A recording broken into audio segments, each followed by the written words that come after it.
So we've all heard that journaling is super helpful when it comes to your mental health journey and reflecting and things like that, right? But I hear, I don't know how many times when I ask people, like, hey, do you journal? Do you have a practice of journaling? They're like, the answer is always no, but I need to. And I understand. I get it. I get it. This is why I asked the question, because then it gives me an opportunity to provide some alternatives, right? Some alternatives to journaling. So start with this. One of the most common mistakes that people make when it comes to journaling is only journaling when something bad happens. So then, when you look back on your journal, every entry is an entry related to like a really difficult moment that you're going through. And so for that reason, a lot of people just decide not to journal, right? And so one way to get around that is I encourage you to journal on a regular and consistent basis, right? And I'm going to tell you about some creative ways you can journal and reflect that don't necessarily involve writing. Everyone is not a pen and paper writing type of person, right? Like everyone is not that. And that's okay. That's okay. Because you only want to do the things that work for you, not work against you, right?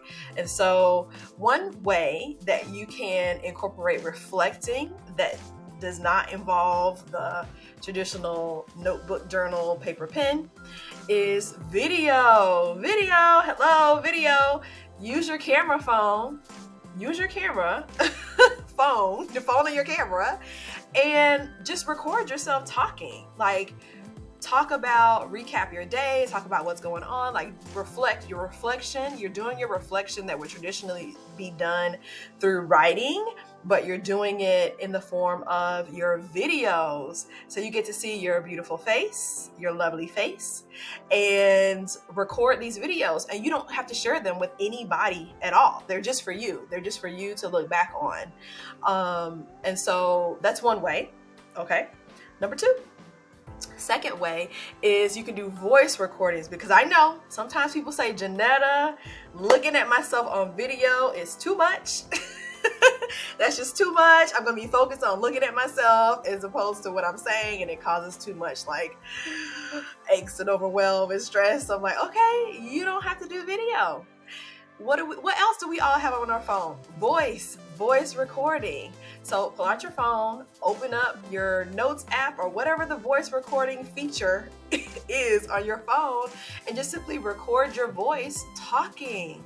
Just talking. So again, you're reflecting. The whole point of journaling is to reflect. So you're reflecting, but you're not doing it in the form of like paper, pen, or if video is too overwhelming, you're not doing it via video. So you're doing it through voice recording. And again, you're not going to share this with anyone unless you really, really want to. But the point is not to share with anyone. It's for you to reflect for yourself. So strategy number three is what I call word cloud. And basically it's just like free flow writing. So this one does involve writing, but now that I think about it, you don't necessarily have to write, you can type. Anyway, so word cloud, you just simply free associate words